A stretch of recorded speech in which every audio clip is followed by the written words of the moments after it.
Appreciate everybody being here today.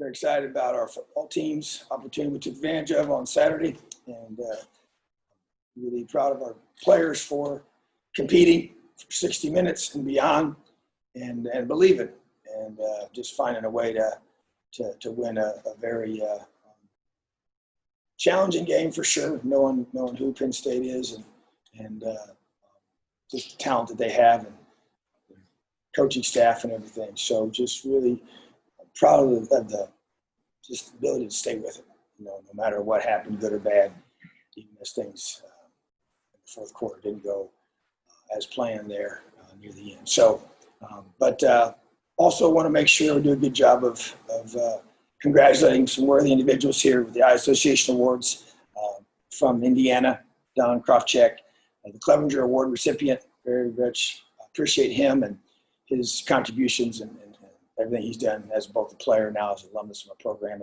and Bill Lynch winning the Orwig Award. Have so much respect for Coach Lynch and the man that he is, the coach that he is, and the person that his entire family. So much respect for them. So just want to congratulate those two individuals. And then also we had Jamar Johnson winning the Co-Big Ten Defensive Player of the Week. Just came out for his performance and huge interception and forced fumble and several tackles. So really excited about our football team. Obviously have a lot of work to do. Made a lot of mistakes in the first game, but played with tremendous effort, toughness, grit, and belief. Questions? All right, Zach, and then John Blau.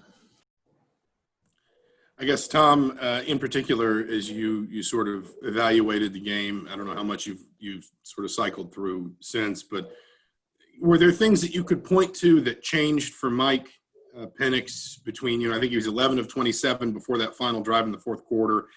Then he completes 8 of his last 9 passes. I know there were some good catches in there too, but were there things that you felt just sort of changed for him, whether it was the way he was moving in the pocket, the way certain route combinations were opening up for him, whatever it may have been? Well, we had receivers open earlier, and he missed some of those. It's a combination, the pressure. He was under a lot of pressure. We did not play well on the offensive line, and that created a lot of issues in both the run game and the pass game. So I don't think he could ever really get comfortable in the pocket. And I think just wasn't as accurate as we know he is always. And so that was definitely missed some open receivers. But there's variables that come into that. He hasn't played in a game for a long time. So don't know all the exact reasons why. And sometimes you go through and you have things that you think might be the reason why.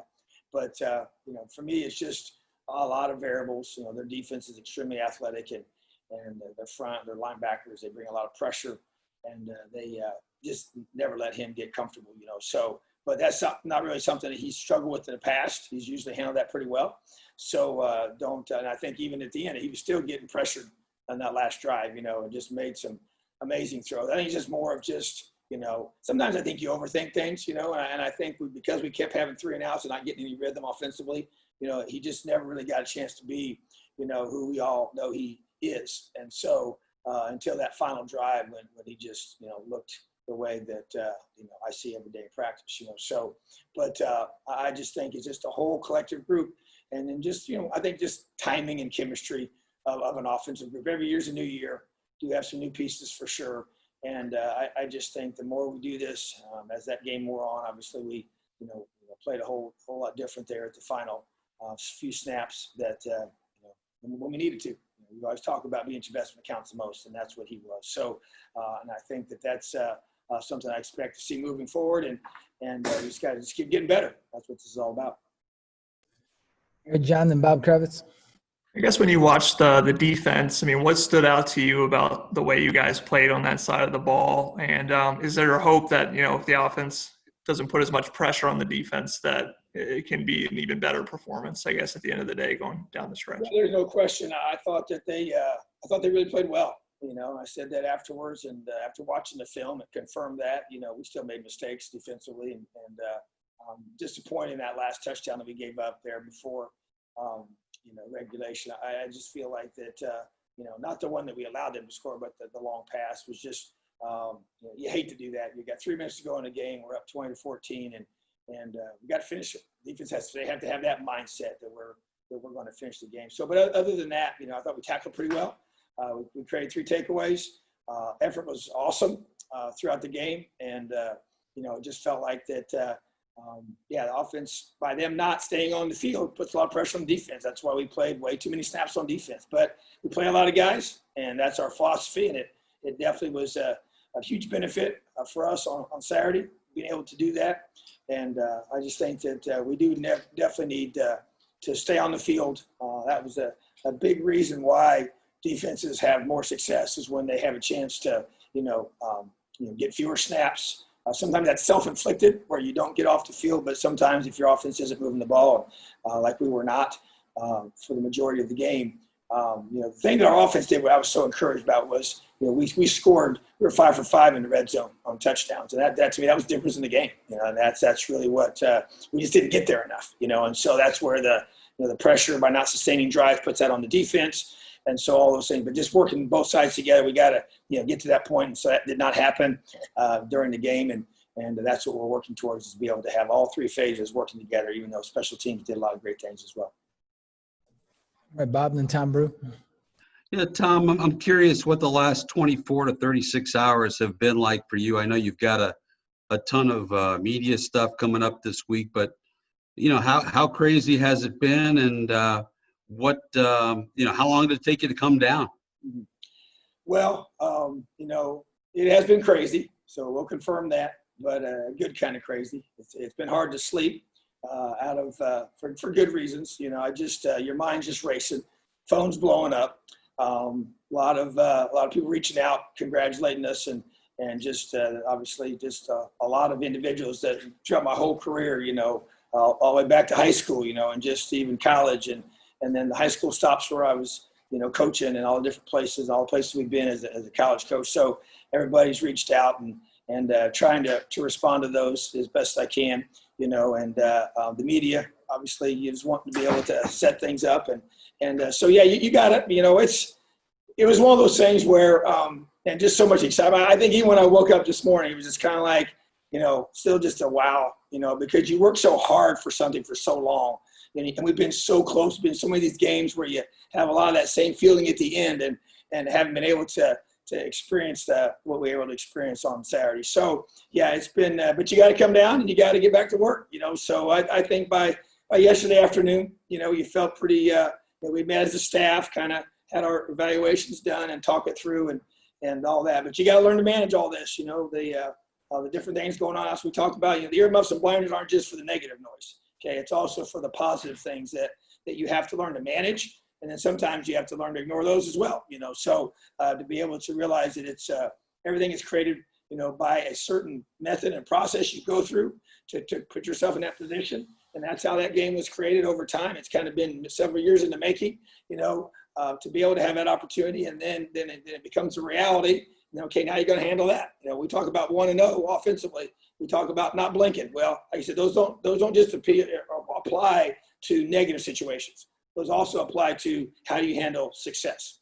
And sometimes that can be even harder, because natural tendency is to do certain things when things go your way. And so we just have to fight that. We have to be very focused. We have to be very laser like in our intentions, and we have to be able to. But you want to enjoy it. Bob, that's one thing I know. This to me, it's hard to win games. It's tough. And so I just think the more you can't let it, lose your focus on your next one. But I told our players, I want our coaches to enjoy it. This was a long time in the making for this one. So we wanted to enjoy it. And but now it's, that's in the past, and we're ready to get to work, ready for Rutgers. All right, Tom, then Matt Weaver. Coach, the first game of the season, whether it's September 5th or October 24th, really doesn't make any difference. It's always the first one that's been built up for so long. But now that it's over, can you tell me what, if anything, on either side or both sides of the ball happened during the course of that game that maybe surprised you in a positive way or negative way? Well, I will say the positive surprises, I don't know if it's a surprise, but you're concerned. I was concerned about tackling. And I thought against some really talented running backs and skill players that, overall, good solid tackling, I would say, was perfect tackling, but it was very good, solid tackling. That's something that keeps you up at night. I would say that with a lot of new faces and some spots on special teams and some new things with even new special teams coordinator, I thought our special teams play was very good. And I had a couple freshmen on special teams, AJ Barner and Bryson Bonds did a tremendous job on our hammer team, which is our kickoff cover unit. Bryson was part of that play that caught him on the 5-yard line, and just the tone that AJ set, big old tight end that's physical and just setting the tone. So just those to me are pleasant surprises. You want those guys to step up. A guy like Javon Swinton, I've mentioned him several times, and lo and behold, there you go. He had 9 snaps in the game and 2 of the biggest catches of the game in that final drive to go score to tie it up. So and you think about Jacoby Hewitt, all he's been through. Man, he had an ACL injury a year ago. That was his first college football game, and he makes the biggest catch. And then that throw by Michael Penix, when you watch that one on film, he got hit, and it's a tiny, tiny window, and an amazing catch by a young man, Jacoby, that's overcome so much. And so just those kind of things, because you don't know him. He hasn't played a game before, Javon hasn't played in a college game before. And put those positions to make those kind of plays, those are pleasant, things that you don't expect. And you want that for those kids because you know how hard they work, especially Jacoby overcoming that injury. And then, disappointed in our offensive line. I'm just going to call it what it is. I just didn't think we played as well as I believe we can, so I was disappointed in that. And I think it affected our whole offense, and just to be able to, this is the execution. So I was disappointed in that. I'm not going to say anything that's just not true. We talk about it as a staff. We're very open and honest with each other. And so those are things we got to fix, but yeah, it's first game and things happen and they do things different than you think they might do. They did some things on offense. You're trying to go back and figure out what you think they're going to do. And you got a new coordinator, and even if it's the same coordinator, when it's a whole new year, they can add new things and they got new players at different spots. And so you just got to be able to adapt. So those are things that we work through. But to me, it was just a very great opportunity in the first game of the season. To be able to, we talk all the time about, 60 minutes and beyond. And once again, there you go. First game of the year, overtime, and the way we got to overtime was just a crazy set of circumstances, So, but, and tell you what, I saw, somebody sent this to me. I don't see it during the game, but I guess ESPN has that little system where it says at a certain point in the game, what percent the team has of winning the game. And when they got the ball after we, the offense did not convert that 4th down. There's a minute, so to go in the game, and it was a 99.9% chance that Penn State wins the game, And so talked about that to our team, with our team, and just says we had a 0.1% chance of winning that game. And so you just keep competing. Obviously, we never knew what those numbers were at the time, but yeah, it did look bleak. But to be able to experience that, you can talk about all you want. When you experience that type of situation and you find a way to finish the game and go win the game, that's a powerful thing. And so I just know that's, it's great for our kids. And they deserved it because they worked so hard. I'm so proud of them. And it's a crazy game we play, and the ball can bounce a lot of different ways. And sometimes you can do a lot of great things and still, come up short. But and we did a lot of things wrong as well. But just really encouraged by the ability to focus when it counted the most and make those plays. So those kind of summarizes kind of all the different things of a game like that are different than you expect, and a lot of situations that were created that we got a chance to work through as a team. So that's kind of the way I would summarize that.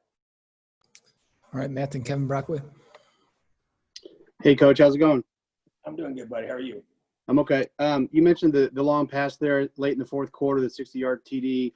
It looked like they overloaded one side with the receivers, and you had a couple guys there. Was it a case of miscommunication? It looked like both guys thought the other one was maybe going to go with them, and they just kind of both let him go, or what happened on that play? Well, what happened, we actually had the coverage that we had. The 2 guys you're talking of really weren't supposed to be, and it was one of our safeties was supposed to be the middle safety player, and he bid on a shallower concept that in that situation you just can't bite on.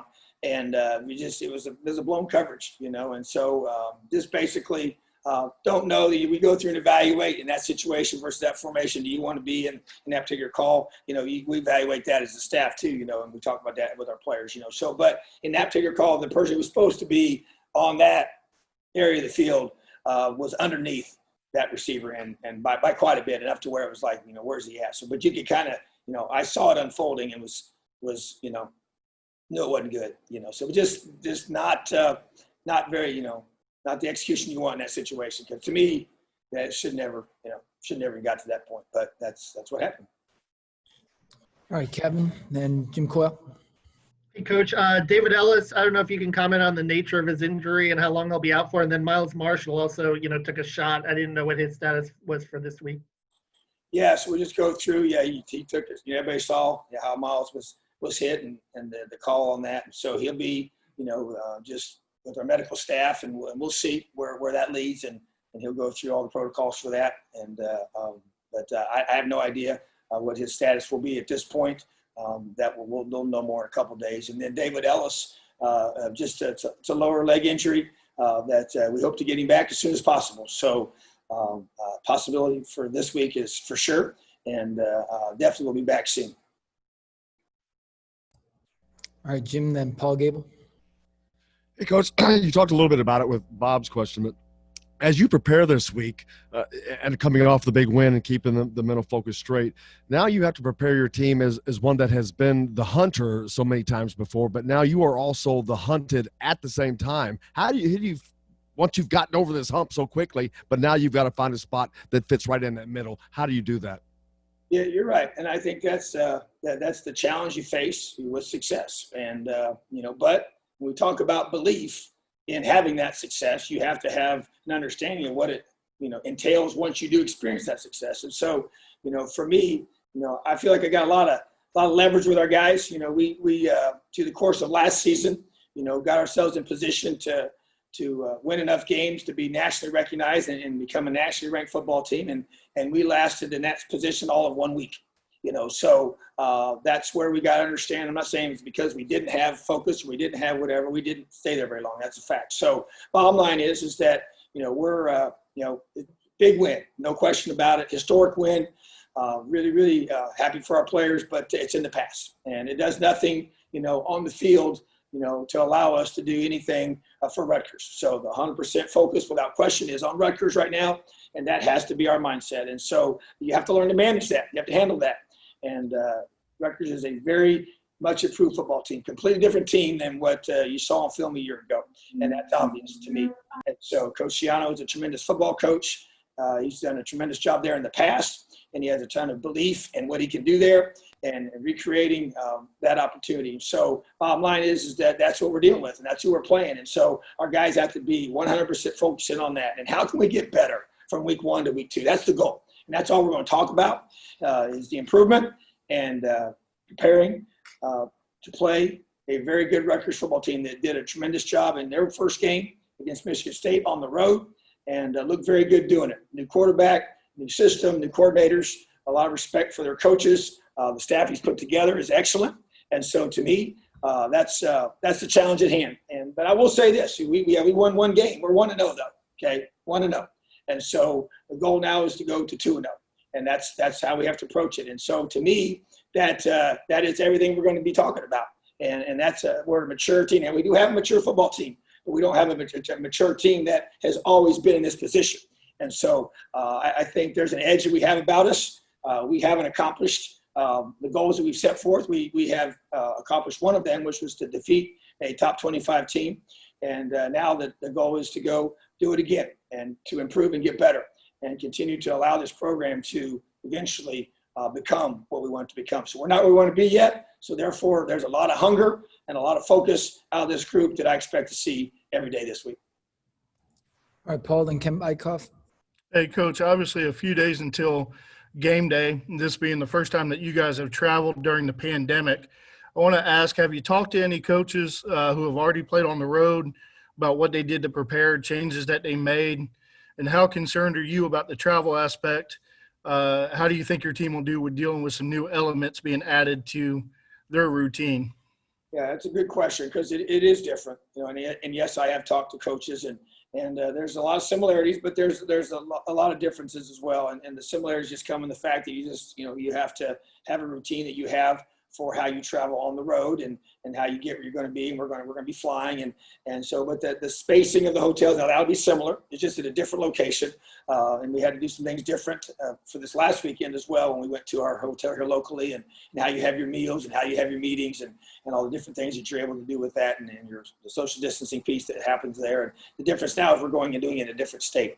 And so, and the traveling on a plane and all the different things, even on the buses. And so just being able to stay with our masks on and the way we're going to handle that. So yeah, it's Mike Doig is our DFO, does just a tremendous job of organizing everything. So he's been hard at work, because we realized this whole schedule was different than what we originally had set up. And so all the travel, the different things, the timing of them, the dates are all different, even though we might be going to some of the same places. So that's all been set up ahead of time. Feel really good about the plan. He and I have talked at length about it. Feel really good about the hotel we're going to be staying at. And so I think you said there are definitely some differences, but also a lot of similarities as well. So I think one big difference here, there won't be anybody in the stands in this game, even though we had a handful in our last game. There won't be anybody in the stands per their state guidelines in that area. So, but other than that, we're playing Big Ten football game, 3:30 kickoff. So can't wait. And a follow-up, if I can, your message to the guys that you'll leave behind on making sure that they do the right thing. Well, the bottom line is so much has been sacrificed to get where we are. So the guys that are not traveling with us, that's the group that we've been very open and honest with them about our expectations. And once we set the travel team, which we'll do that after our practice on Wednesday, and those guys will know who'll be staying back. And those guys have to be disciplined. They have to do things the right way. They're part of this family. And when you're part of a family, you have to make sacrifices. And we've done so much to get where we are that they just got to continue. It's about staying the course, perseverance. It's grit. That's it. You want something bad enough, you're willing to we always say this. What do you want? How hard are you willing to work to get that? And what are you willing to sacrifice to get what you want? And that's what it comes down to. All right, Ken, and then we'll go back to Bob Kravitz. Coach, Jared Smolar tweeted after the game an apology claiming he single-handedly almost lost the game with the mistake on the squib kick and then thanking the defense for picking him up. What does that tell you about how your players are willing to approach accountability and the culture that you've built, even after a victory, for him to come out and kind of publicly say, hey, I made a mistake, but I appreciate everybody picking me up? I do think it says a lot, because he cares, and he took it personal. But when he took it personal, the first guys to respond were his teammates, and just to say, hey, we got your back, and yeah, there's no question, he made a mistake. It was supposed to be a deep squib, and which is, you think about that situation, you kick that ball deep, and then there was the wind was swirling, and so they got dangerous returners. That first return too, that they, Tywan Mullen got him on the ground, but that was, if he wouldn't have tackled him, that one could have been trouble, so you don't want to ever do that. But at the same time, yeah, he made a mistake, and we all make mistakes. And you know what? Just like happened in that game, the defense had his back, and they got the stop to be able to force a really long field goal that they missed and to go to overtime, So, but there's a lot of love on this football team. But you're right, it starts with individual accountability. And he felt accountable. It hurt him that he had made that mistake. But you know what, as was demonstrated there by his teammates, there's a lot of love on this team. LEO is real and it's genuine. And it doesn't just happen when things go your way. It happens also when things don't go your way. And that's when it has a chance to really shine through. All right, Bob, and then we'll wrap up with Stefan. Tom, how often have you crowd surfed in your life, and what compelled you to do so after the game? Well, first time, so I don't have a history with that, not much experience. Just like most things I do, it was just an instant reaction to the situation. Wasn't really planning on doing it all, but the guys got a little emotional, and if you notice, I was down a couple of steps, and so it's kind of, as they started going crazy, started yelling, I'm like, you know what? I'm just going to launch into these guys and have a little fun with this. And so I just took off, and I'm just glad they caught me. That wouldn't have felt so good. But matter of fact, Jay Williams said, Coach, man, he's like, you're heavier than I thought you were. He's like, I need some help. But it was just, I love this team, and there's a lot of hard work's gone into this, and a lot's been sacrificed by a whole lot of people for many, many years to create this opportunity, So I just wanted to just jump on them and hug on them and have a little fun with them. All right, Stefan, last one. I actually kind of wanted to follow up on that video a little bit. Were you able to catch who it was first that shouted, "We love you, coach"? And, you kind of seemed to lose your words after that. What was going through your mind? Yeah, I don't know who said it, but man, just the moment, and there's just so much that you do with these guys. So much time we spent with them, and with the majority of this group, there might be, I don't know, I guess potential one or two guys that are redshirt senior that they may have already been committed here by the time I joined the staff. Marcin Ball is a redshirt senior, and he was one of the few guys that I did, recruit that's here. So I've been in these guys' homes, and I know their parents, and they've been with us here for all these years, and man, just so much, just I love them, I do, and it's so it's kind of like then it hits you, because I want it so bad for these kids. I want them to experience what I believe in my heart they can do, and there's just something special about doing something together.